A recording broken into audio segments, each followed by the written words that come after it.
Welcome to the Real News Network. I'm Sharmini Perez coming to you from Baltimore. The Ecuadorian government announced this month that it has started drilling for oil on the edge of the Yasuni National Forest. It is the first of hundreds of wells, 10 drilling platforms, and multiple pipelines and production facilities being planned for inside the Yasuni National Park. Joining us now to discuss all of this is Antonia Juhasz. Antonia is oil and energy analyst and journalist. She's the author of many books, and two among them is The Tyranny of Oil and most recently Black Tide, the devastating impact of the Gulf oil spill. Antonia, good to have you with us again. Thank you for having me on again. A pleasure to be with you. Antonia, these recent announcements about the drilling in Yasuni National Forest has a backstory. Tell us more about it.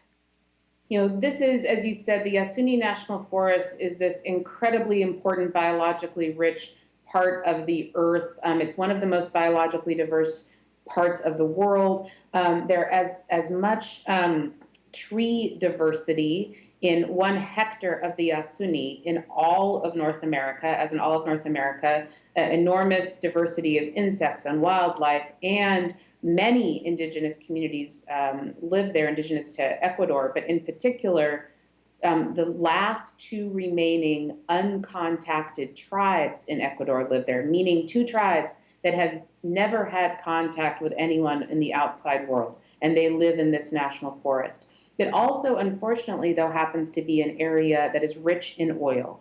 And back in 2007, President Correa of Ecuador basically said to the world, look, we've got oil here in this pristine area, and if you, the world, don't want us to drill for it, and if we don't want to drill for it, we need help.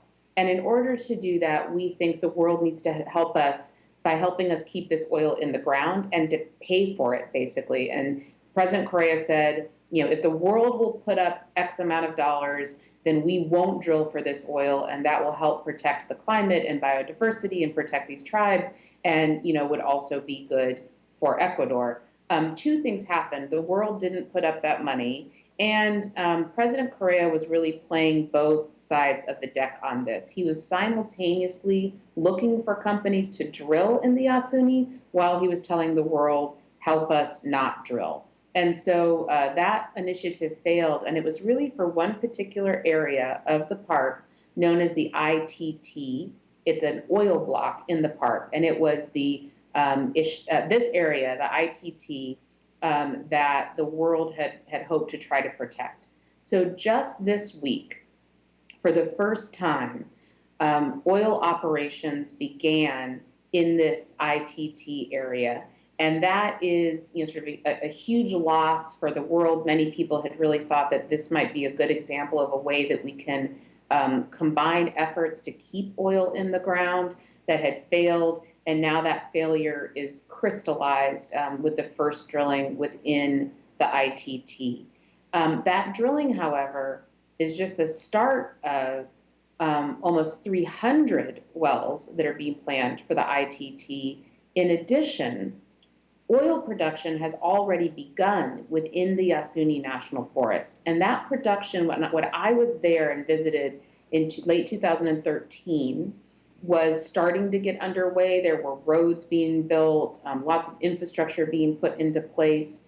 And that production actually began in 2015. So in this incredibly beautiful part of the world, an area that we would, you know, I think, globally prefer to see no drilling. That drilling actually began in 2015, and now an even bigger loss has been added this week with this development within the ITT area of the Yasuni National Forest. And give us a sense of who's actually drilling there. Is it the Ecuadorian government itself, or is it leasing this area out? So the Ecuadorian government is partnering with Chinese firms, a couple different Chinese firms, and there's a tremendous amount of concern locally about this situation because what appears to be the situation is that the Ecuadorian government is in debt to the Chinese companies.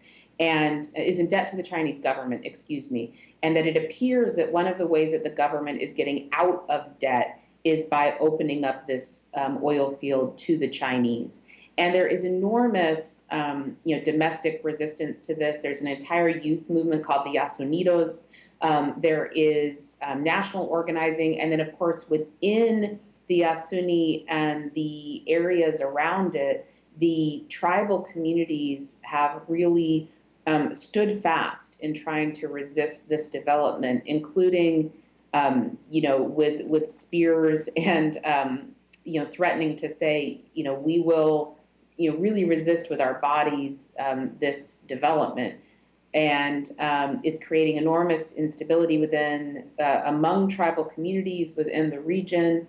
In addition, it's important to note that this is the Ecuadorian Amazon. It's an incredibly rich carbon sink. So leaving the Amazon intact utterly benefits our climate by being a carbon sink. In order to get to and drill for oil, enormous swaths of forests must be removed, so vast deforestation. So not only will that oil contribute to our carbon footprint, but we are eliminating one of the most important carbon sinks in the world to get to that oil, and then, of course, devastating the homes and communities and livelihoods and environment of many, many indigenous people. And those people, in addition, have been taking action. So just last month, for International Women's Day, some 500 indigenous women from a variety of tribal communities, including many that have been at war with each other, marched in Ecuador to demand an end to the oil leasing and an end to oil production where they live. And finally, Antonia, how serious was President Correa in terms of his efforts to keeping the park intact, and how? Tell us how robust was his campaign trying to raise money to prevent the drilling from happening, which I imagine they're dependent on in terms of economic measure, as you mentioned. Well, I think, first of all, to say, for the people who live in the Yasuni National Forest and all the places that I visited when I traveled there in 2013, they say quite emphatically, we are rich. We have this incredible diversity of life that we live off of, from the trees to the wildlife, to the water, to the land. We are wealthy people, and you are eliminating our wealth by taking away our forest and our land and polluting our environment. And what President Correa has said is that, the oil that he wants to develop from Ecuador, he wants to use for poverty alleviation elsewhere. And he said, basically the hundreds, thousands of people that live, I'm not sure of the numbers, excuse me, in this area, we're going to sacrifice them for the rest of Ecuador. And what other Ecuadorians are saying is, no, that is a sacrifice for all of us, and that there are other ways that we can garner money to build our broader economy that don't create so much devastation, and are trying to see that happen.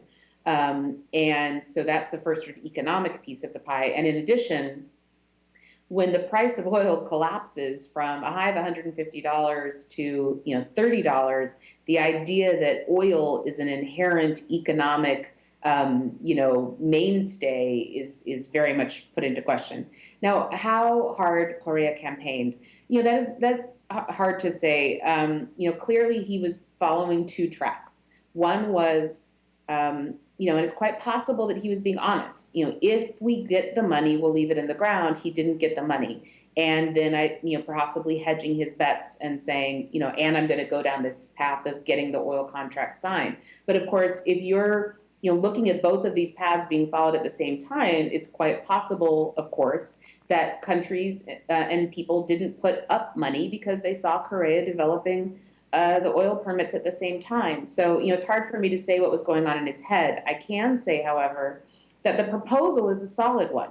The world does get value out of countries and communities choosing to keep their oil in the ground, but those communities are suffering an economic loss, and it requires a global commitment to help that. And one of those models could certainly be wealthy countries, wealthy people, wealthy companies putting up money so that those in need don't have to develop their oil and other fossil fuel resources. And the United Nations had actually created a mechanism to support this model, and then the model didn't succeed here in Ecuador. And at the Paris Climate Summit, there was discussion about a pool of funds being available for southern countries to address climate change and meet the goals that they had established in Paris. Now, is this a fund that Ecuador could appeal to in terms of a case of this sort? I don't think so. That money was really targeted at dealing with mitigating the impacts of climate change, and what happens, and adaptation to climate change and mitigating the effects when they do happen. And it's also not nearly enough. It falls dramatically short of the needs of communities for just bracing themselves for storms and droughts and relocation and all of the already existing heavy impacts of climate change, adapting to them and dealing with them when they do happen. So if we were going to create a pool of money really targeted at keeping fossil fuels in the ground, I believe that would need to be another set of funds. Antonia, thank you so much. This has been most fascinating and interesting, opening up a whole lot of global issues on how to deal with climate change. Thank you. Thanks for having me. And thank you for joining the Real News Network.